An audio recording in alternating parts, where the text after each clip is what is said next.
As if they don't have too much on their plates. The Kings of Combat Sports Podcast. Neal. Wait, they talk about the things they did that day. They'll analyze the work of Triple H. Rewind to SmackDown. Rewind to SmackDown. Rewind to SmackDown. Rewind to SmackDown. Rewind to SmackDown. Rewind to SmackDown. Rewind to SmackDown. Rewind to SmackDown.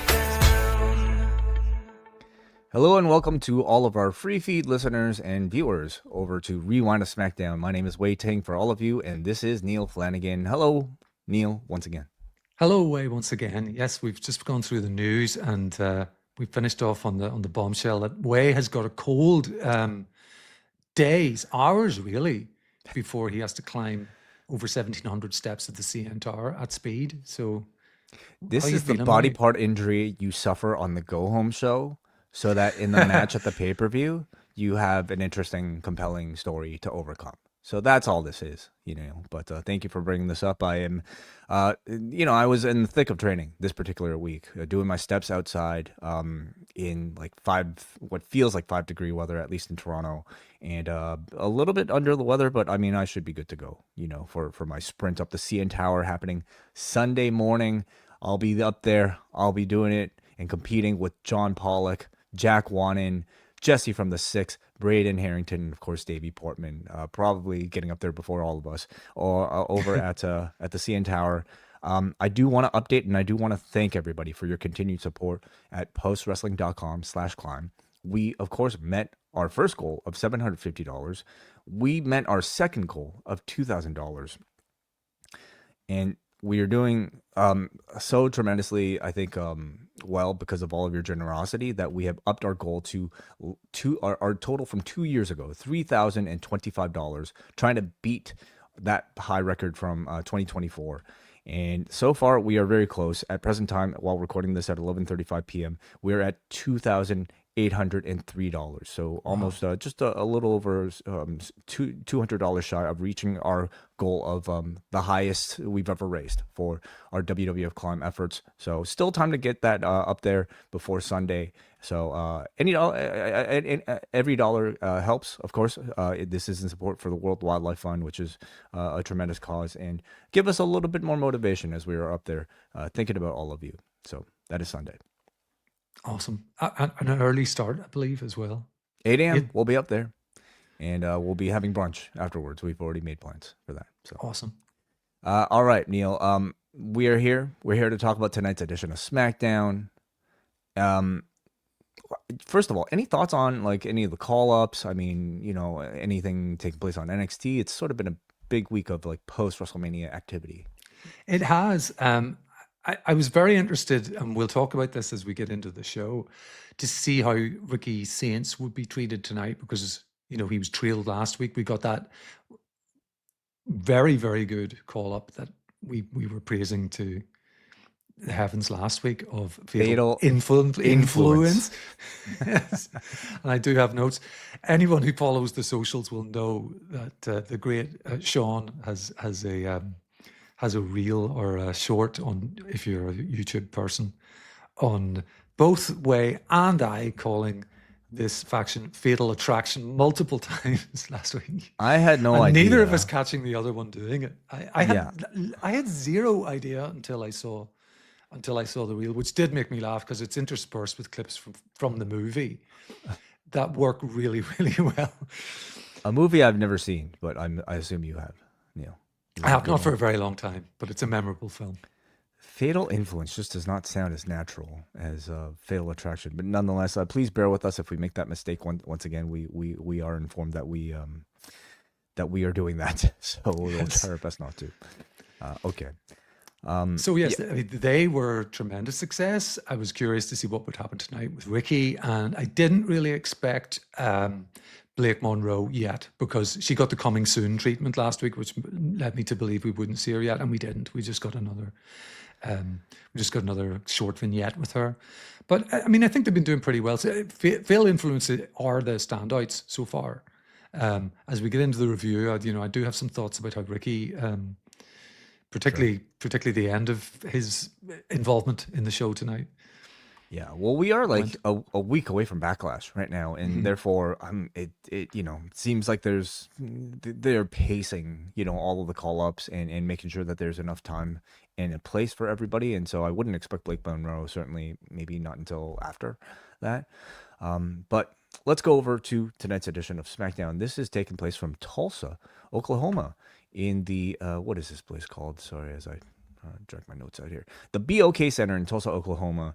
Tickets distributed 6,233, according to WrestleTix, which is a bit on the lower side of things, compared to what SmackDown typically does. And this isn't necessarily a small place either.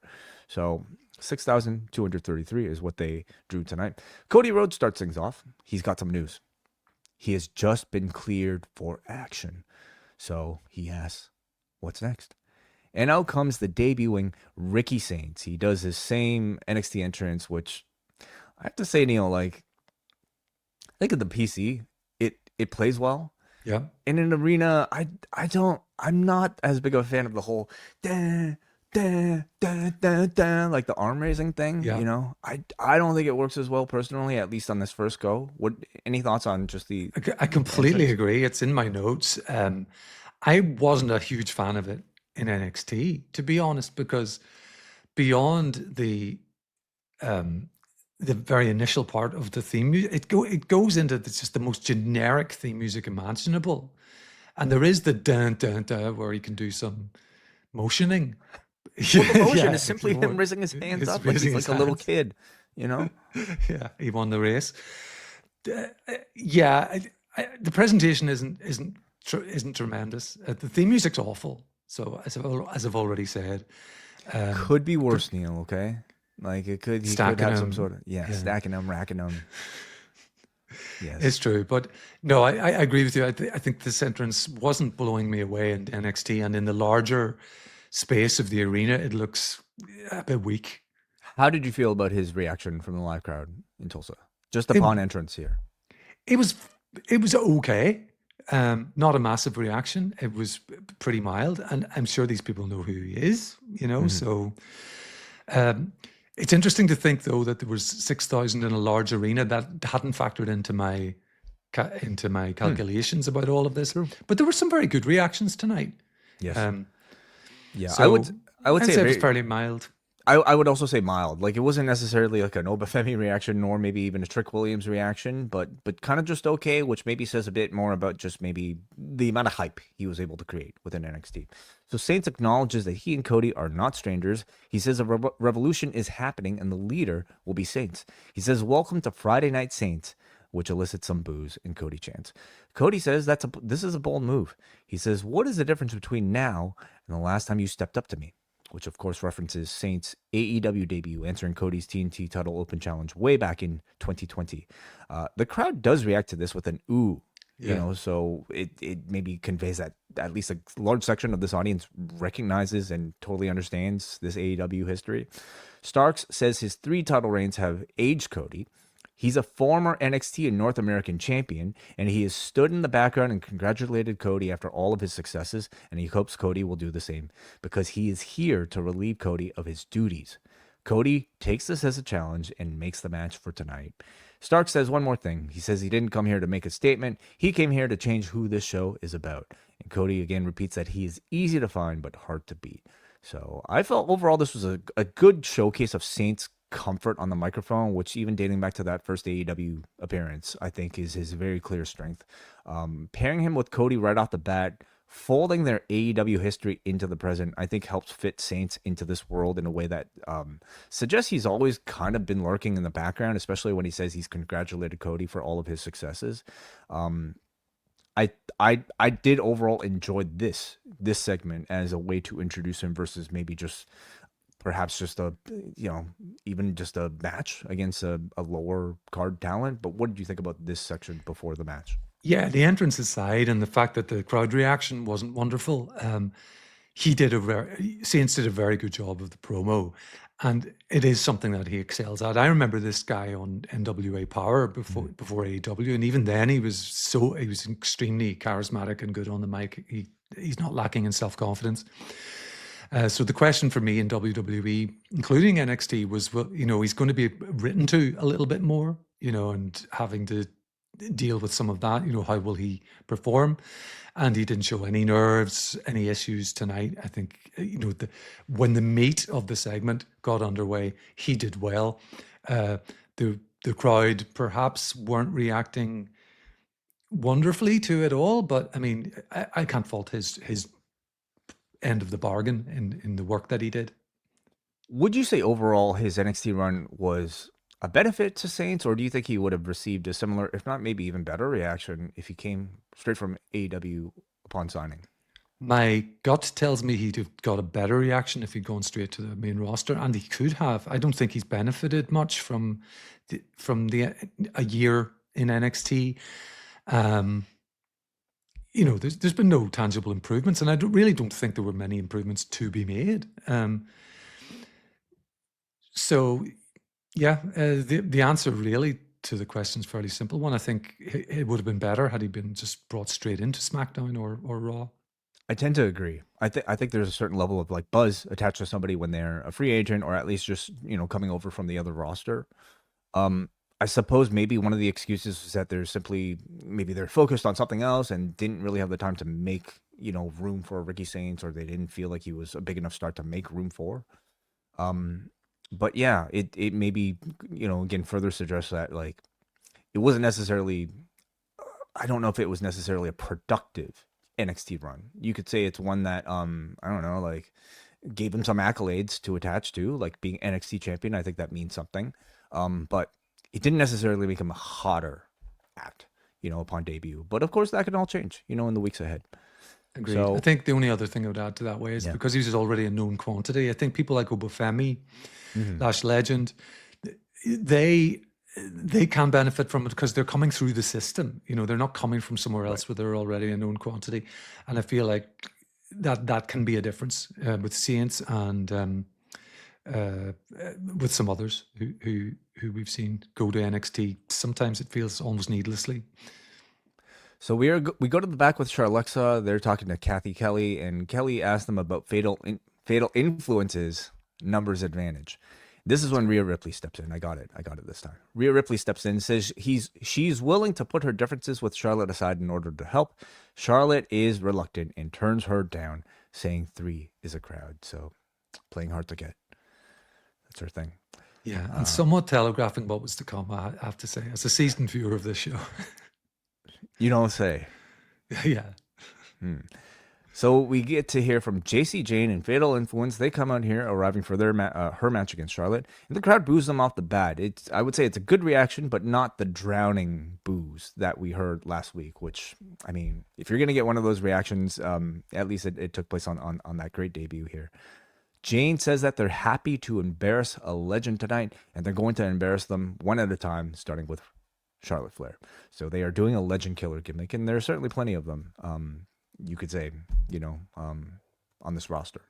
True. Yeah, I think, though, it was one of the better reactions of the night from this crowd. So I don't know, there's this element of, people having seen the show from, wasn't it Fort Worth last week, and seeing that reaction, and therefore it sort of gets over into a copycat kind of way. But however they locked into it, it was one of the bigger heel reactions, certainly of the show. And Jacy she seems to really see, and again, that's someone who has benefited a lot from the NXT run. Case in point, she's great at playing into it, just telling them, cut the booze, you losers, Yeah, she again shows that she's very comfortable in front of a larger crowd, So we get Jacy Jayne versus Charlotte Flair here. Jayne takes the advantage after avoiding a Charlotte up and over. Charlotte goes for her head scissors flip over thingy and does 3 of them in a row. She did used to incorporate her version of the Devil's Kiss into this before Stephanie Vakir came in and basically, claimed copyright on that move. We come back from commercial. Flair rallies back with her chops and her buckshot lariat. A high cross is countered by Jayne for a 2 count. Charlotte goes for a moonsault, also getting a 2 count. Flair stops the rolling encore with a big knee, big boot, I should say. And then she locks in the figure 8, but Fallon Henley pulls her arms behind the ref's back to break it. Everybody on the outside gets involved at this point. Charlotte tries to help Alexa, distracting her from Jayne's rolling encore, giving Jacy Jayne the victory. What did you think about the match? And before we get to the aftermath of it. The match was the setup for what we all knew was coming, which was 3-on-2 doesn't work, the math doesn't math sort of thing. But there was nothing to complain about in the match. It was very solid. I thought Jacy Jayne looked like an equal dance partner for Charlotte in the match, such as it was. Yeah, pretty by the numbers heel finish here to illustrate that numbers advantage. Gives Jayne a record book win over Charlotte, so they are treating her and booking her strong, of course, despite cheating here. But I would say they are still overall like doing very good with Fatal Influence here. So afterwards, as Neil mentioned, we got Rhea Ripley coming in to help even the odds. She is nearly shoved into Charlotte, and the two share a stare down before Charlotte extends her hand to Rhea, which confirms their, I guess, reunion, whatever you want to call it. So that match is actually taking place next week. They've set a trios match between the two teams. A little quicker than I expected that to come, I have to say. I thought that they would build to that a little longer, but we're getting that next week. So afterwards, Paige and Brie react to Fatal Influence in the back, and they are impressed by Fatal Influence, Brie says, but their actions will catch up to them. Paige says karma is real and they will deal with them later. But tonight they're focused on the Irresistible Forces, who they have title defense against. So Paige and Brie say SmackDown is their house. So very clearly teasing a future, I would suggest, title match between Paige and Brie and Fatal Influence, who, again, now have the Legend Killer gimmick. We get Priest and Truth in the back there with Fraxium. Truth, of course, mistakes them for Los Americanos. Priest corrects him, assuming that they are, and assumes that they're talking and negotiating a tag title defense. So Priest just goes ahead and says, I look forward to challenging you guys tonight for the tag titles. Axiom is surprised because they were not talking about tag titles at all, but Frazier is more than happy to accept it. Truth then tells Priest that they were, in fact, talking about taxes, not title shots, and that they shouldn't give title shots away so easily. I'm sorry, my laugh is more for my having to recap this, more so than I think the laugh I might have given during the actual segment itself. Any thoughts? Not even a pity laugh, a pity chortle for this terrible comedy, which we're just having to endure one week after another. Yes, they were talking about taxes all along. And then, of course, these always end with like Priest looking kind of annoyed. He's on his own. And he has to, with the camera on it, his face going, this sort of, it's almost like the old damn thing, he's like, taxes. But Ron Simmons is so much better in that role than Damian Priest is. Maybe the problem isn't necessarily Truth. It's just like how I think boring Priest is as a straight man. And I understand that might seem like a, bit of an oxymoron, but like, I think even the straight man in his reactions can be a lot more dynamic. I don't think it feels like the right role for Priest. I don't think it's making him more over, but the match, like the crowds are responding to this team, certainly more than you could say of like prior tag team champions. So maybe I don't have that much to complain about, but I thought this segment sucked. Yes. Heyman and all this were seen talking in the background about something. So there's another clue about something later. Curious to hear your thoughts about this segment, because we got Miz and Kit Wilson in the back. They're setting up a Roadrunner-like device to try to trap Danhausen using a sign that reads "Free Human Monies." So, of course, Danhausen shows up. He opens a briefcase with apparently $40,000 of the Miz's money in there, which Danhausen thinks is only $400, and he takes it and just walks away. Afterwards, Miz and Kit Wilson show up afterwards to inspect the trap, wondering why it didn't work. And, of course, they are exploded in the face with a plume of smoke here. So I know this is not your thing, Neil. It's not really mine either, but I do have coming off of the Miz and that Truth and Priest segment. I feel I have much more appreciation for something like this, where there's a much more commitment to the act. They've got gimmicks, they're taking powder to the face. They are committing to making this a real life Looney Tunes sketch. So what are your thoughts on it? Man, wait, you're right. It's all relative, and it came directly off like the worst comedy. So this was, quite a high step up from that. This is high art. It's not quite high art. We get that later. The level of comedy on this show actually escalated as we went along. I did laugh out loud at what we got later on, but we'll not talk about that yet. Yeah, I mean, a bit of slapstick works well, and these guys getting the powder in the face. And I did notice, because I was watching the show with headphones on. Someone in the crowd, or maybe a few people in the crowd, were howling at this. Like, there was screams of laughter whenever that suitcase backfired on Miz and Kit. So that made me chuckle a little bit that someone else would find this. Well, I want people to know that when they listen to these podcasts, they are not getting the perspective of the majority. They're getting the perspective of very jaded, middle-aged, wrestling fans. Okay, so don't certainly take our word as any be all end all. All right, look at the merchandise sales. That's all that needs to speak for the success of this Danhausen storyline. So up next, kids would love hilarious. This. Yeah. Oh my God. Yeah. Absolutely. Fraxium versus Priest and R-Truth, who are probably also just as popular to that demographic.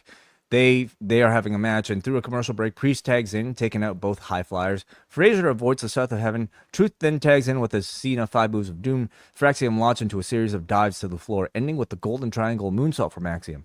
Fraxium then delivers the Catapulta Infernal for 2, which is like a total elimination with a missile dropkick here. Priest at this point has had enough of toying with these children, so he just comes in. He's just like, enough. What am I doing? I'm a former champion. Why am I in this tag division? So he comes in, delivers a South of Heaven to Frazier, then the Razor's Edge, basically wins the match by himself as he pins Axiom. What do you think about the match? Yeah, I think that what you've just described is how I saw it as well. It was somewhat unfortunate that these two wonderful tag team workers, athletes, were sort of just put in their place, really, ultimately, by the big guy in the form of Damian Priest. So where they're as brilliant as they are, as fast as they are, as these cooperative moves they can do really, really well together are great. Absolutely just shoved into their place. It's sort of way down the pecking order in the card. They are certainly, when it comes to in-ring, I feel very safe to say, the best tag team in the company, but their placement on the card will have you believe that they're probably at the very bottom here. As they made a nice showcase match for Priest and Truth, probably among the better Priest and Truth matches we've had. But as far as their booking goes, you weren't really supposed to think about Fraxium coming off of this, and as you especially were not supposed to think about them after Talatonga comes in here and basically delivers a double chokeslam to Fraxium, then a chokeslam to Priest. So they get laid out by 2 people in this segment here. As we come back from commercial and we hear from Solo Sikoa with Talatonga, Solo says Tala's family is like Solo's family. And when Jacob took Tala's family out last week, well, he took personal offense to that. He says Jacob is a dead man walking whenever he gets into the arena tonight. At this point, the Usos arrive, and by the way, they've debuted yet another version of their theme song. This one, I believe, they actually debuted at WrestleMania, but they've been workshopping this this version of the Uso song for quite a few weeks, and maybe they've already finally landed on it. Jimmy says the OTC also has issues with Jacob. Jay says Jacob used the Tongan death grip on Monday, which is a sacred move passed down from generation to generation. And he tells Tala, your dad used that move. Jay says whatever Solo has going on, that has to wait until Roman is done with him. And he's not asking Solo, he is telling him. At this point, Solo turns around, pretends he's about to walk away when he instructs Tala to lay his brothers out. So Solo tells them to tell Roman that he is not his tribal chief and they don't give a damn. What do you think about this bloodline versus bloodline interaction here we got tonight? It was okay. Tala was given so much on this show. Like, we just saw him, clean her house in the tag match, and then back here, he's taking care of both Usos as well. And later, we'll get even more of Talatonga dominating. I know that some of the stuff about the Tongan death grip being sacred. I love it. I'm sorry. I can't. This is like, I know what John goes through because it's hard to recap without somehow like sounding ridiculous, and therefore it might sound like I'm disapproving. But I actually thought it was awesome. But sorry to cut you off. I thought it was a bit hokey, on the other hand. But I will say, never mind. Professional wrestling is hokey sometimes, and particularly in World Wrestling Entertainment. And come on, so I'm not hating it at all, but it amuses me a little bit. The sort of cynic in me laughs somewhat inwardly, not in a I'm better than you way, but just kind of, this is kind of funny, when these guys are having to seriously say about a wrestling move that, that's the last resort. That's sacred. You don't do that. I'm a huge fan of any sort of death grip, death touch, death claw, in my professional wrestling. I don't think we have enough of them. And move like that is all about building mystique and myth around it, and to talk about it as this sort of like generational sort of like secret last resort weapon. I thought it was awesome. So I thought this was great. I think the war over who gets to kill Jacob first is, again, making Jacob look like a very special wanted man in all of this. And, at this point, we seem to be whittling down at least the MFTs for the foreseeable few weeks coming up to just Solo and Talatanga. And I somehow think that they're more intimidating when it's just down to these two versus having, I don't know, JC and Tangaloa coming in to mess things up. I agree with you. I kind of like the fact that it was presented, last week's attacks with the chairs were presented as, putting them on the shelf. I think that's great for Jacob too. Surely. So then we go up next to the back, and we've got Sami Zayn finally catching up with Cody Rhodes. Sami takes issue with Cody calling him out last week, calling him sarcastic and condescending. And he asks him why he took being called a golden boy as an insult. He says he's tired of these misunderstandings, says the two of them are the last of a dying breed. He calls themselves the last real good guys, emphasizing the word good guys. We're friends and we're the same. Cody acknowledges that there's some truth to his words, but says they are not the same. So what do you think is happening here between these two? What is our sort of like end goal with Cody and Sami? And what did you specifically make of him when he said, we're the last real good guys? Yeah, it's really interesting. It feels a kind of spiritual succession to what was happening before WrestleMania when we were having these segments between Sami and Cody. And I feel like this has to be a road that they're going to continue down at some point. Sami's got Trick up first, so that's going to be very interesting, I think, at Backlash to see how that goes, because they're definitely planting the seeds for something here, and seeds that go back to pre-WrestleMania as well. And I thought that Sami was brilliant here. He's so good at this kind of slightly losing touch with reality figure. Like he's the good guy. He can't see what is he doing wrong. Why are people reacting badly against him? And Cody was good. I had another little chuckle when Sami was like so outraged at the beginning of this promo segment where he says, or backstage segment where he says, "Did you really call me sarcastic and condescending? Is that, how dare you? And Cody just deadpan goes, "Yes," as in kind of like, "What do you want?" "Yes, I did." No, this is great. Where exactly it's heading, I'm not quite sure. What are your theories? So first of all, I totally agree. I think Sami continues to be just, again, one of the more compelling people to watch on a weekly basis on this particular show. And now the fun of his character is that he's a heel. We all know that. But he is so convinced that we are wrong and he is in the right, and that there's absolutely nothing wrong. So he will come out and still play straight up heel, completely confused about why he's getting the reactions that he's getting. And I think he continues to straddle that line incredibly well, even in segments like this, where he just sees himself just like Cody Rhodes, top babyface.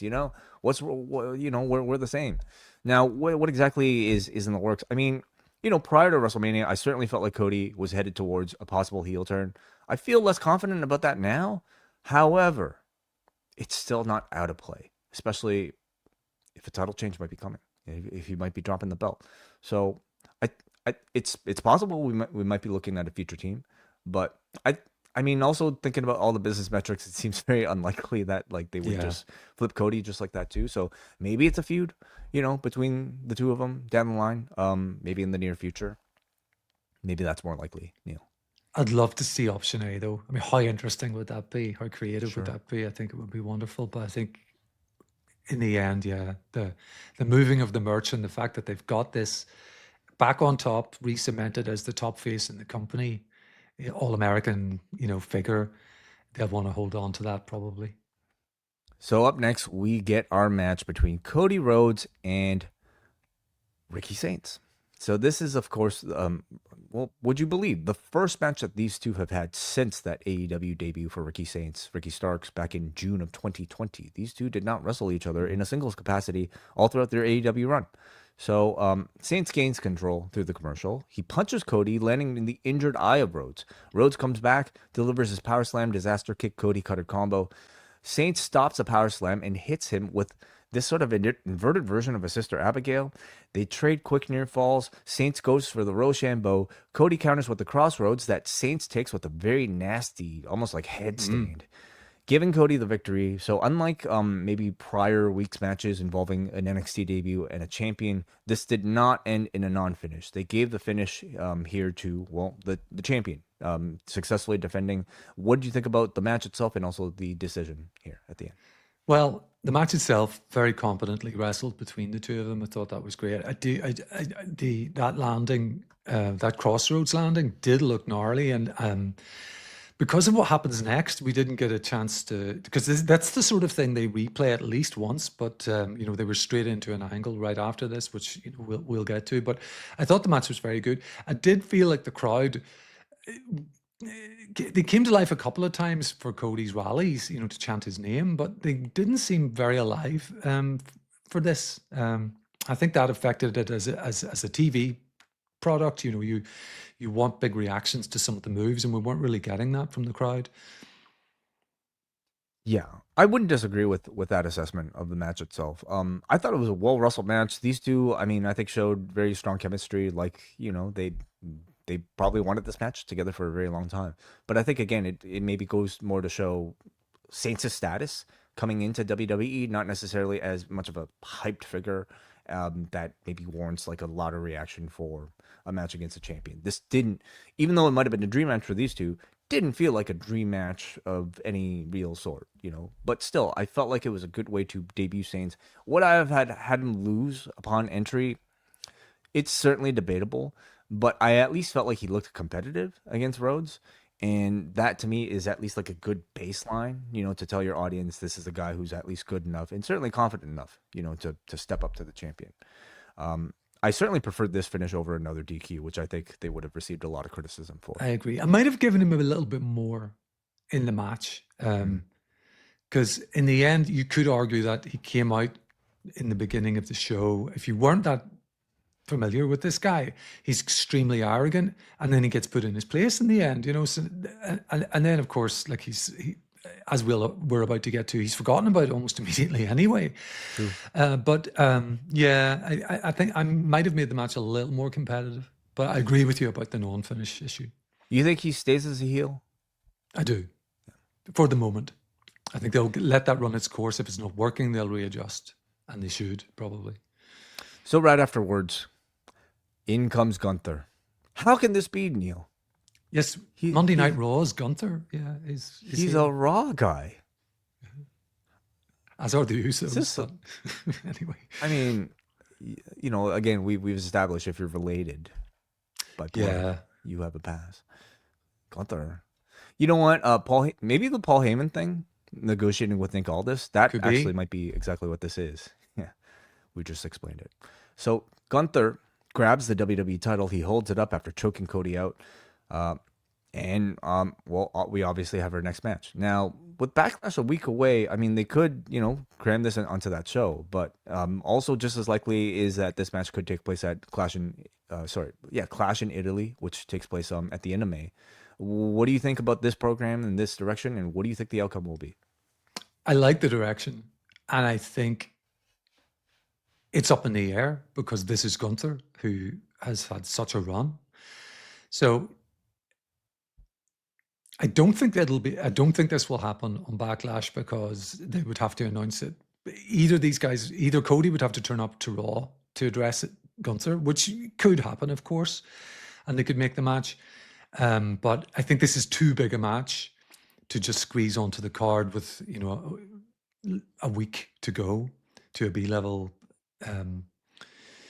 Agree. pay-per-views or PLE. So, it's as to the result, logic would dictate that Gunther wins, and then that leaves some interesting openings open for, some roads to go down for Cody. But we shall see. I was certainly surprised by this. My other takeaway was, of course, that unfortunately for Ricky Saints, he was left completely forgotten about. Saints. I mean, he's not going to be challenging for the world championship, right? So I feel like their idea with him is that we just want to establish him. We want people to know who he is, and I feel like they managed that by pairing him with Cody Rhodes right off the bat in the opening segment here, and also in like a match with like substantial time. And then you'll probably continue to see him in the mid card. Like his status will be more determined by the next few weeks booking, how much airtime and how much mic time he gets, which is his real path to getting over. But as far as like Gunther goes, I love the match. It's Gunther versus Cody. They've had one match before previously at Crown Jewel when both of them were champions, and Cody actually won that one, which lends further perhaps to belief that Gunther will very likely win it this time around. This can also be a way for them to explain why Jacob Fatu is challenging for a Raw championship. Like you could just say they were traded. Okay, Jacob was traded for Gunther. Boom, boom, boom. I think I agree that Backlash feels too soon. I would love for this to be built. This almost feels too big when you already have like a big Roman versus Jacob match on that show. Yeah. And I'm speaking mostly from like TKO's perspective. I think they want to pace themselves and not give the fans too much. What are you, crazy? We already have like 5-6 matches, right? So or 4 matches or something. So Gunther certainly goes into the match, presumably a Clash in Italy, as I think the favorite, and will probably set up a very long title reign for him, certainly through SummerSlam. And seeing that the possible title path could be Cody to Gunther, does it make you think any differently about the fact that Randy lost at WrestleMania? Not really. No, I don't know that they that you can play the sort of 2020 hindsight game with this. Did they really have this planned for? Maybe not. So yeah, I don't in retrospect love what happened at WrestleMania because of this. Yeah, will be interesting. Of course, we still have the Paul Heyman element attached to it, whether or not he actually pulled favors with Nick Aldis, whether or not this is the favor. It feels way too small to be the favor. I'm going to beat Seth Rollins for you just so you can help me be traded to SmackDown. That doesn't feel appropriate. That doesn't feel right. And of course, Brock Lesnar, and whether or not that might be at least a destination for SummerSlam still to come for Gunther. Danhausen comes out. He has decided to spend his $40,000 on Danhausen merchandise for the crowd. And this was certainly not $40,000 worth of merchandise that he threw out. This really didn't even feel like $400 worth of merchandise. No. I think there was maybe half a dozen T-shirts thrown out. No, I know they priced them pretty highly, but no, not $400. So at this point, The Miz, of course, interrupts, says his life has been ruined since Danhausen cursed him. He says he's finally ready to be Danhausen's mentor. They're about to shake hands when Kit Wilson interrupts, says, "You're supposed to be mentoring me." Miz says Danhausen has mastered the curse and fostered a connection with the entire WWE universe, and says Wilson isn't even in the same league. Wilson wants him to give him one more chance, and he wrote a poem, which I'm not going to even try to repeat here. Miz now has to choose between the two of them with a handshake, informally polling the crowd as he walks to each person. He ultimately chooses Danhausen and raises Danhausen's hand, of course, before the double turn, leading to a 2-on-1 attack. Kit Wilson and The Miz beating Danhausen down. And of course, you could see the turn coming from a mile away, but I mean, I feel that's very in line with the Roadrunner cartoon influence of all of this. What did you think about the segment, as big of a fan as you are of all of it? I actually really like this. As I've said before, if you're going to pair Danhausen with anyone, Miz and Kit Wilson as sort of over-the-top characters, is a pretty perfect pairing, and I thought this was Miz at his best. You know, I mean, he had the crowd going. You know, with the yay boo handshake thing. You know, it really felt like Mizhausen was going to become a thing. And then, yes, this dastardly turn, having to take the skull crushing finale, and the men cry too. One of my favorite names for a pinch. It's called what? The man cry?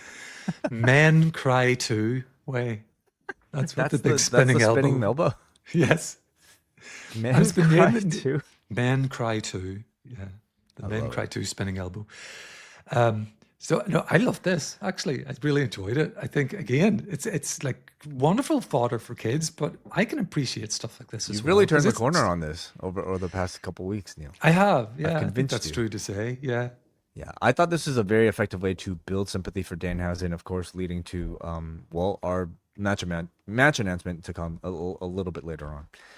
Blake Monroe is taking a very long bath, you know, on her way to SmackDown, which is likely to come after Backlash, I would suggest. Royce Keys is about to take on Angel Garza, and I'm about to sneeze, so excuse me, Neil. Okay, and I'm not about to sneeze. False alarm. Royce Keys versus Angel. Don't you hate it when like It's the worst. Yeah. Royce Keys is about to take on Angel Garza, and it was not much of a match because this was essentially a squash here for the other half of Los Garza. Both of them have now lost to Royce Keys, and I would say like a mild reaction for Keys here. You know, it feels like, I mean, the Andre win didn't necessarily achieve a ton for him, and I feel more so this crowd is ready for him to like actually be inserted into a real program, which we might get hints of, you know, a little bit later on. I don't know if you have anything to say about this. Yeah, the match worked fine as another squash for this guy. He's not cutting across really just yet, and I wonder sometimes my wonderings about that are to do with some of the vignettes, which we've been very praising of, but for the pro wrestling audience, maybe they're just a bit too real. You know, you want something a little slightly larger than life. And I think we got that later backstage. I'm still a fan of the vignettes in humanizing this guy, but they were really humanizing the person behind, you know, Royce Keys, you know, the human being from East Palo Alto. So they've got some work to do, I think, to really get him over in the ring and in a program. So yeah, the reception was pretty mild. The match was what it was, pretty much a squash. There was a tiny botch in the middle where Birdo distracted, but it didn't seem to work the way it was supposed to. I think Angel was supposed to get a little bit of offense in there, and they just kind of ended up shuffling around each other for a little bit. But it worked out fine, got the right result. In the back, we got a Kathy Kelly who is with Tiffany Stratton, and it's actually Tiffany Stratton's birthday. How old do you think Tiffany Stratton is? Oh, is she even 30? I'm going to go with 28. 27. Right. Wow. Okay. May 1st, 1999. Oh, that makes me feel old. Oh my goodness. She's not even as old as Foley, Taker, Hell in a Cell. Like, she's not even as old as the Survivor Series screw job here. So we got Tiffany Stratton. She's about to start an open challenge for the U.S. Championship. But Chelsea Green comes in. She's here with her birthday gift, which is the fact that she is now able to walk. Tiffany Stratton does not want to spend her birthday with Chelsea, and this is when Julia and Kiana James step in. Kiana James has secured Julia a U.S. title rematch, but Stratton says she's happy to have a title match next week, but instead of Julia, she chooses Kiana James to have the match with. And Julia does not look as that happy, but says fine. So this seems to confirm Chelsea and Stratton as like, well, what really feels like a babyface pair, like another sort of reluctant pair of, I don't know, odd couple, with now Chelsea more so in a, what did you say, sidekick role as opposed Looks to that way. Yeah. Okay. And Stratton playing reluctant friend. Julie and James also continue teasing tensions, although they are probably falling apart, not necessarily getting together. Your thoughts on any of this? It was a bit of a messy backstage segment. You know, it's one of those ones where they're obviously standing on their marks for the camera and delivering their lines, and some of them are delivering their lines really well. Chelsea is very good at at making things that aren't wonderful kind of work. But she has, had to drop basically the whole Secret Service thing is gone now because that's gone with Alba Fire, who was the only one left. Piper Niven seems to be on the shelf for an extended period. So she's getting basically a new character in the space of 3 seconds of just sort of standing out of the wheelchair and saying, I'm okay, do you want to go for martinis for your birthday? And then we've got the whole dynamic with Kiana and Julia, which I just don't like. It's not really working. We've got Tiffany saying to Kiana, let's see how you do when you're not being held back, which is, this knock on the fact that Kiana might be being held back by Julia, so it's all leading towards Julia and Kiana, I think, at the end of all of this. And I just want these two split up because I said the same thing last week. I don't think they work well together at all. No, it honestly can't come soon enough. There's like zero chemistry. There's negative chemistry, like negative, 10 chemistry between Julie and James. They've never been able to find it. Even in this sort of like tension building phase that might be leading to a breakup, I question how much interest there will eventually be in a match between these two beyond maybe like a 1 week SmackDown feud. Chelsea and Tiffany Stratton, we'll see. Like, Stratton certainly needs that unlock to the next level of her personality. Yeah. I'm not necessarily sure Chelsea is the right person to pair her with to try to bring that out. In this scenario that we were already seeing, I mean, I feel bad for Chelsea Green. She just wants to celebrate this person's birthday with her. Mm-hmm. And Stratton's just a bit of an asshole here, and I know that's sort of the gimmick. She's supposed to be sort of elitist and all that, but like she does not come across nearly as likable as Chelsea Green does, right? Because Chelsea is just far more entertaining. So yeah, Chelsea's like, let's get blasted, let's go and have some martinis. And she's like, Tiffany's like, I can't think of a worse way to spend my birthday. It is so very nice. So we'll see. I certainly love the idea of a U.S. Open challenge to showcase her abilities. They have a lot to live up to coming off of like the men's U.S. Open challenge successes. So we'll see where they get. Royce Keys is in the back with Jacob Fatu. And before I even talk about it, I do want to show this for our viewers because I thought this was quite the segment here. Turns out these two have been friends for 15 years. Keys says that throughout all of this, he's still the same guy who will run with Jacob 7 days a week. He talks about driving for 10 hours to Vegas and back in his 1989 Accord with no air conditioning before the two of them had to pull another work shift the morning after.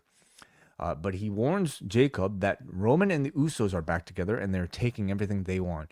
So he tells Jacob to werewolf his ass up and stop Roman, but says maybe being in the WWE has made him forget the smell of the streets. He reminds him that people like us take what we want. And I thought, Neil, this was excellent. And I think you were talking about maybe the thing that we were missing out on from Royce Keys. They delivered that exactly in the next segment we saw him in. This was, to me, I feel like I can say the most charisma we've seen out of Keys in a talking role, including the entirety of what he was able to show us in AEW.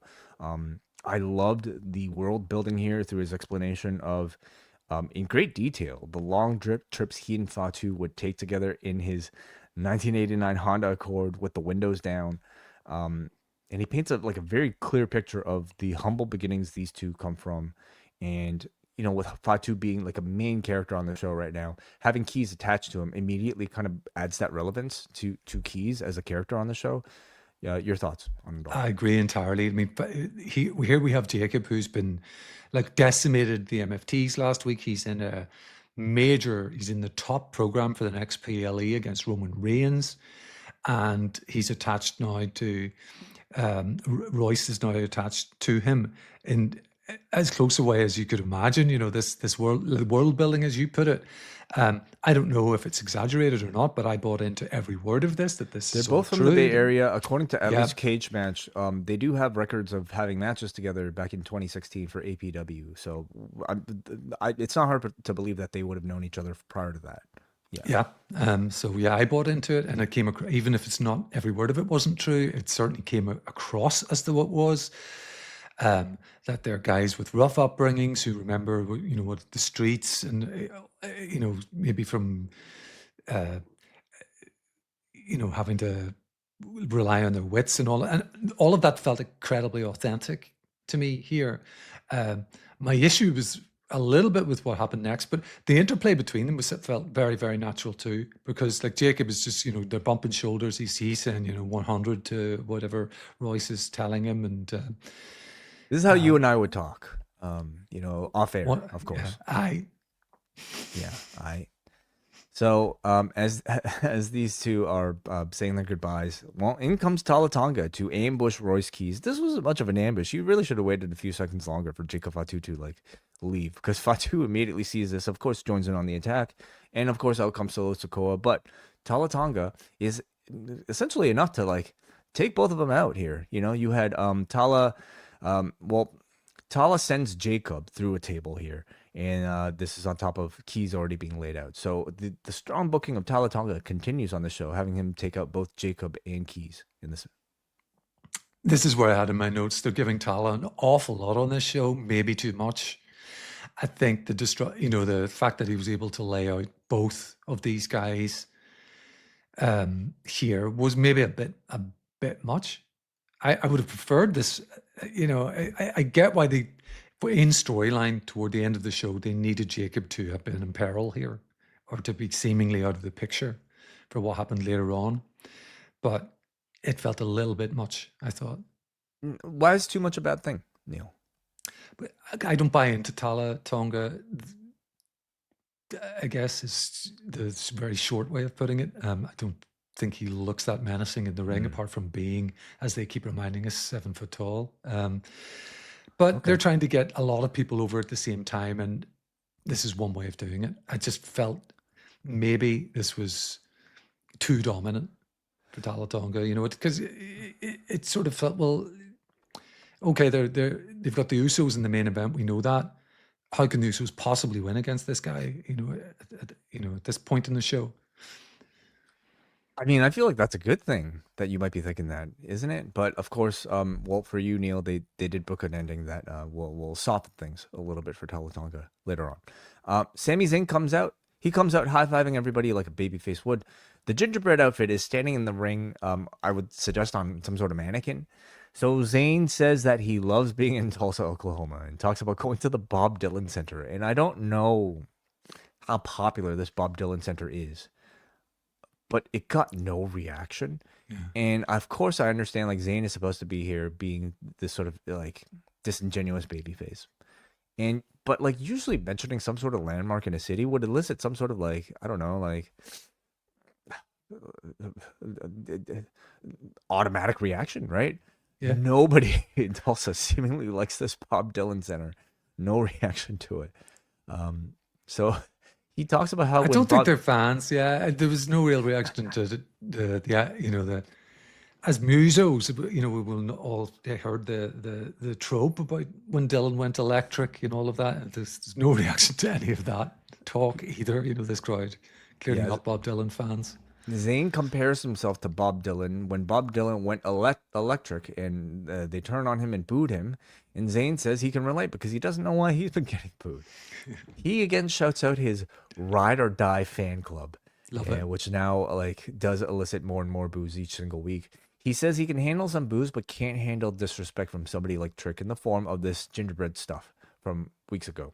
Zayn says it's easy to do what Trick does, dancing, the catchphrases, but it's hard to do what Sami does week after week. He gets worked up thinking about Trick and starts attacking the gingerbread mannequin, ripping its arm off. Trick at this point comes out, I guess, to the gingerbread man's rescue, and he lands some punches, which sends Sami Zayn retreating. Trick then holds up the gingerbread man and holds up the X, calling for medical support for our poor fallen soldier here. Now, yes. The segment doesn't necessarily work on its own and kind of needs the post-match backstage to really complete it. So, but any thoughts just on this? And no disrespect to your recapping way, which I love, but you need to have Sami's delivery, I think, also to sort of fully appreciate this. He, right from when he comes out and he's high-fiving the fans, because in his own mind, he is this beloved babyface, and he's out there for his ride or dies. And so everything makes sense in his own mind. The Bob Dylan stuff we mentioned and all the rest of it. And he then has his slight crisis of conscience where, he bunches up his fist and then to attack the Gingerbread Man, but then sort of goes, "What am I doing? What am I doing?" And shakes its hand before low blowing it. I mean, I loved all of this. It's for someone who earlier in the show was maybe kind of like poo-pooing some of the low comedy. Well, the Damian Priest and R-Truth stuff should be poo-pooed. It is bad. But I thought all of this Gingerbread Man stuff got me laughing, literally laughing out loud. And you can come at me, people, if you want. But I found it very, very funny, particularly what was to come with the deadpan reaction from both Wade and Tessitore. Nobody here in kayfabe, not even Nick Aldis, was selling the fact that this was just a stuffed outfit. They were all mourning the destruction of Gingerbread Man. I really enjoyed it. Yes, that was about some of the most fire I've heard from you, Neil. Most worked up I've ever heard for you talking about of all things the Gingerbread Man here. So we go to the back where Trick Williams is with Kathy, and they're in front of the medical room. As Neil says, Kathy is just kind of playing this very straight. We're awaiting word from the medical office about the status of the Gingerbread Man. Trick emerges out of the room, says Sami Zayn crossed the line. Last week you took out Yachty. This week you took out the Gingerbread Man, and now you're messing with my money. And Trick does not play around with his money. He talks about their upcoming match at Backlash. Well, I guess this is where he throws the challenge to Sami for a match at Backlash, and says that you can ask the legend herself. When Trick Williams wants it, he gets that ass. How romantic. Lovely. This is when the doctor comes out, signaling that Gingerbread is not going to make it. What was your reaction here, Wai? I want to know if you chuckled, smiled even. I don't think I laughed as hard as you did, but I mean, I thought it was amusing. I certainly did. I wasn't sure perhaps about like having like Trick Williams end the show just like coming out saving a costume, throwing the X out, but having this segment and just having the rest of the show really kind of play this whole thing up. I thought it was great. I thought it was hilarious. Great, yeah, me too. No, I wasn't rolling on the floor, so I should clarify that. But I was definitely pretty highly amused by this. The doctor, as Wai said, he does the sort of motion across his throat, like Gingerbread is not. Yeah, we should maybe complete our Gingerbread saga here, because later on we get Tessitore delivering in a very somber tone an in-memory graphic for the Gingerbread Man. This is followed by in the sort of preview of SmackDown next week. We will be getting the funeral of Gingerbread Man here on SmackDown next Friday. How about this graphic? What do you think? Well, I suppose it's a celebration of his life, so it's it's nice to have him looking happy. Candy Cane Gates. Look at this. Yeah. AI. You don't know that. I don't know This that. could exist somewhere. The Irresistible Forces. They remind us that they never got pinned at Mania, and they did not prepare for Paige, so that's their excuse for why they will win tonight against the championship team of Paige and Brie. So for the women's tag team titles, we got Brie and Paige taking on the Irresistible Forces, and for those of you who are big fans of Brie Mode, you got to hear it twice tonight because we had a very, very rare audio screw up here from the very professional team over at the WWE, where poor Brie had to come out with her music playing and then silence before it gets played again, but she walked it off fine. I thought this would be a bad omen for what's to come, but it was not. So after a commercial, we get a Paige hot tag. The faces delivered the Paige Turner, followed by the Bella Buster for a 2 count. Nia then comes in, and she goes for the Annihilator. But Brie is kind of lying horizontal and kind of out of position, so that's a little bit awkward. Paige is then on the apron. And the spot is that Paige is supposed to attack Nia with the ref turned around. But Lash, I think it was Lash, seemed to forget her spot. And she did not distract the ref in time. So Nia kind of has to remind her, hey, you should be distracting the ref. So now with the ref distracted, Paige is then able to kick Nia from the second rope, putting her into position for Brie Bella to stack Nia for the underdog victory in what I felt was not a very pretty match with a pretty messy finish. And in fact, I thought there'd be a good chance they would end the reign tonight. But we continue on with probably a Fatal Influence meetup with Paige and Brie. It looks that way, and then I'm sure those titles will get dropped. Fatal Influence, who I think they are fully behind at this point. I agree with you about the match. It was a mess. And well, a mess is maybe a little harsh, but it was certainly messy. And I was intrigued before the bell because I was thinking, right, okay, we've got Brie, who we know is competent. Like, I mean, I don't want to be too harsh on Brie, but she's the lesser in-ring technician of the twins. That I think that's fair to say. And has only just made her comeback. Paige has been out of the ring for quite a long time, so she's rusty. And Lash Legend is still kind of green. She's got all the charisma in the world, and I still really like her and Nia together as a pair. I think, particularly on promos, they're great, and as a team they work well together. But so you were left here with 3 out of the 4. That you were, if you were keeping a keen eye on during this match, and for my money, yeah, they've still got a bit of work to do to get up to scratch, probably. But in the end, they got there, and there was no like gigantic botch that sort of made everything look terrible that came after it. Yeah, I would say like they have barely been able to, I think, look competent enough to fill the role. And now, like for me, like that's already a huge improvement, especially like for Brie, who I know has been working really hard with Bryan Danielson, and I think it's been showing. Like you said, Neil, she has not screwed anything up in the time that she's been here, which I think is tremendous. But for a championship level role, it made for a wonderful moment at WrestleMania, which I loved, would not change for anything. But now to see them on like more of a sort of like regular basis in what is being billed as a championship level match, they seem way out of their league, from what the modern standard should be. So that's why I felt like tonight might have actually been a title change where you got your moment. Now let's kind of get back to business. Not to say like Lash and Nia are like, be all end all when it comes to like great in ring, but they are also still a lot more credible and a lot more convincing than, in my opinion, Paige and Brie are. But they, they kind of have to come up with these like fluky finishes, especially like, against the Giants here. And even that I felt tonight wasn't enough to suspend my disbelief that these two should be winning. But I really agree with you there. I was about to say something very, very similar, which is like, even though, this is professional wrestling and all the rest of it that we know, there was just something very, very unconvincing about these two winning, even in the way it happened. Yeah. So next week, other than the funeral for the Gingerbread Man, we got Gunther coming in to explain his attack and maybe also why he's on SmackDown. Stratton versus James, and also Fatal Influence versus Richard Lexa. I love it. Yeah.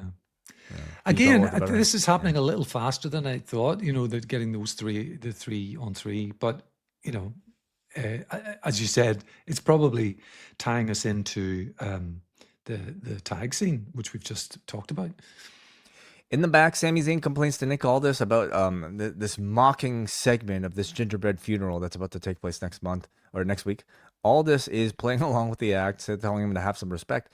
Zayn tells him just make the match for Backlash official, which Aldis does. So added to Backlash, we got Sami Zayn versus Trick Williams. Danhausen also comes in. He wants a match with The Miz and Kit Wilson, and Aldis is in a Backlash matchmaking mood because he makes that match for Backlash, but Danhausen has to find a tag partner. So Danhausen having a match on pay-per-view. Who do you think the tag partner will be?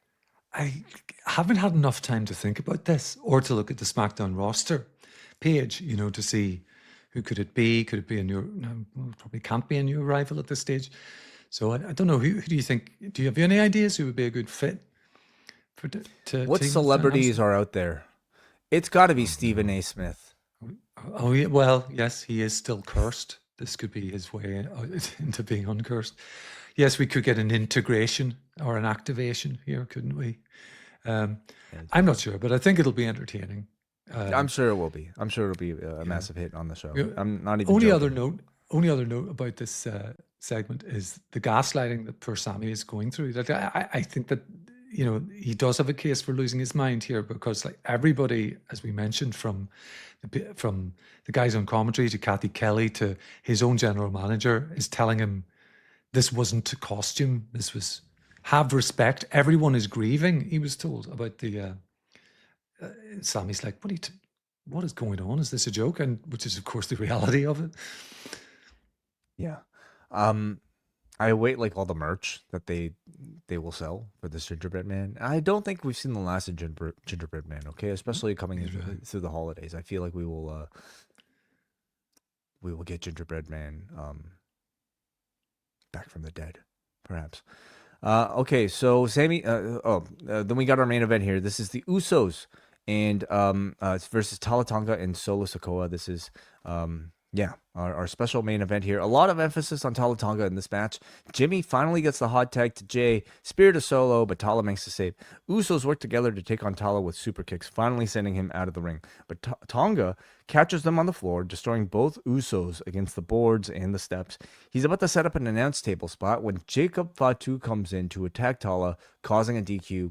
Fatu takes Tala out with the steps before applying the Tongan death grip to Solo Sikoa, taking Solo out. But Tala takes Fatu's attention away. Tala is about to chokeslam Fatu through the table, but the Tongan death grip is applied. He hit him with his own dad's move, his own generational, last resort move here. And Fatu ends up delivering a Samoan drop to Tala through a table here. Afterwards, the Usos and Fatu have a stare down before Fatu simply walks through them and past them before saying... What did he say here? He cuts this sort of generic promo telling Roman Reigns that he's going to dog walk his ass. Yeah, which is how I always like to end my interactions. What did you think about the match and also the closing angle here? Way is all gas and no brakes. I mean, the match itself, fine. We knew. I mean, anyone with any sense knew that Jacob was going to turn up at some point in this. It really served as a platform to elevate Jacob again.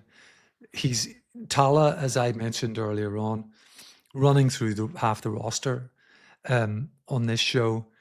But who is it that can take this man down? It's Jacob Fatu with the dreaded Tongan death grip and putting him through the table. Before that, the match was just a fairly by the numbers tag match, but with a lot for Tala Tonga. Yeah, I thought it was fine. Crowd was into it, but like a lot of Usos matches on television, kind of forgettable, but successful. Eliciting reaction. So I felt like they were very productive here with Tala Tonga all throughout this episode and building him as like this sort of like sleeping giant. You almost want to say, from the MFTs and showing you this man is capable of taking out both Usos. He's capable of taking out Royce Keys and Jacob Fatu and Damian Priest, all in the very same show. And so I actually would have liked to have seen him in the show on top, with all of that status, like sort of like built in. But having Solo gain that upper hand at the end, I understand. Of course, you want to like put Solo over ahead of the title match. I don't know if I would have done it in the same week as like, where we've already seen so much of Tala Tonga on top, to have him in the show, be put through a table. Mm-hmm. I just don't know if like to me, it kind of like diminishes everything that they had him do prior to it. Yeah, I wasn't that bad. I didn't really have the same mindset about all of that, because I was beginning to get slightly irritated by how much they were putting Tala Tonga over, and it's probably because just as a matter of completely personal taste, I don't think he's that good. He's incredibly imposing looking, but I don't know where his future lies. Of course, they've got a lot of time with this guy. He is very young. He's still probably getting bigger. He seems to be getting bigger by the week in terms of his weight training and all of that. But at the moment, I think he's really, really far away from the finished product. So I felt, and again, just a personal opinion, that they gave him a little much on this show. So I wasn't too bothered by the fact that he was put away at the end. I think the fact that he was sort of not only equal to, the Gorillas of Destiny plus JC Mateo, but is sort of like more effective than all three of those guys, you know, who've been put away. It's a bit strange, but also it's what they do when they put the rocket on someone, so that's understandable too. So I get your point of view that they do all of that only to undo it at the end. As far as like, call-ups goes, I thought Royce Keys had like an okay match, but it was his promo and connection to Jacob Fatu that I really enjoyed. And I look forward to seeing, well, whether or not he and Jacob will team together to take on the MFTs. That feels like a very logical feud, either coming out of Backlash or maybe just even next week in the prelude to Backlash. So I'm excited to see what Royce Keys does. Of course, we have to talk about his former tag team partner, Ricky Saints, who is also now on the show. That is a future interaction waiting to happen with a lot of history there. But what did you think about the job they did with Ricky Saints overall? With Saints, I wasn't quite as satisfied as what they've done with Fatal Influence over the past 2 weeks. Because, I mean, first of all, he lost his debut match, which, as I've said, I would have made somewhat more competitive, or maybe not put him with Cody, you know, for his first week. But anyway, that's what they did. And then he was an afterthought in the end, because no sooner was the match over than Gunther was in the ring with the sleeper hold. To the point that we didn't even get a replay of the of the very gnarly landing on the crossroads, which I hope he's okay. So I think they could have done a better job if they wanted to get him in with a bit of a, you know, with a bit of oomph, with a bit of steam behind him. Gunther might be the biggest news coming out of all of this, being paired with Cody, which I feel will lead many to think about potential title change whenever those two have their match, which I don't think we'll be at Backlash, because we're already up to 5 matches for this particular card happening next week. We got Seth Rollins versus Braun Breaker in a singles match, Io Sky versus Asuka in a singles match, Roman Reigns versus Jacob Fatu in a singles match for the World Heavyweight Championship, Trick Williams versus Sami Zayn for the United States Championship, and then Danhausen and TBD versus The Miz and Kit Wilson. So 5 matches, which feels like a TKO non-WrestleMania event. Absolutely. 5-match card was absolutely standard this time last year in the TKO era for a PLE that isn't a 2-night one. So you could see the tag match with Danhausen being short. So, I mean, there could be scope for one more, but I really do not see that being Cody and Gunther, not at this late stage. So those are our thoughts on SmackDown, and we're about to find out what you guys think over in the Post Wrestling Cafe as we go over to our XL Extended Edition, where we will talk about your feedback and answer your questions. But first, I want to draw people's attention to what is over at the site right now, and that includes the latest edition of Pollock and Thurston, where John and Brandon talk a whole lot about, well, a lot of major stories that those two were able to uncover this particular week. So a very interesting edition of the show. Also, Book Club that is out there for all of our Double and Espresso patrons with Neil Flanagan and John Pollock. We've also got our latest edition of MCU Later, talking about Daredevil Born Again Season 2, Episode 7, which I'm told is quite the incredible season. What have you been watching? I haven't seen any of it, unfortunately, Wai.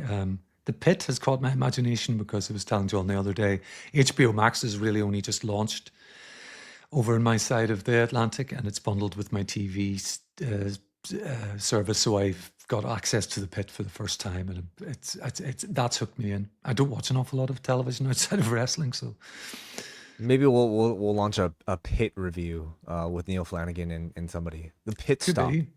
But great name. Yeah, you like that? I will say there was a big Easter egg on Book Club. I know it's a double show, but John and I revealed that he and I have an international tie-up coming in late summer. We had a bit of a chat about that before we got into the book. Okay. I didn't know when John was going to reveal this. Maybe he'll talk about it more on Monday. But yes, that's all. At the beginning, we talk about the fact that John is coming over to London for All In, and he and I will be tying up. We're staying in the same place, and I'll be meeting him at the airport. Hopefully, even our flights are somewhat coordinated.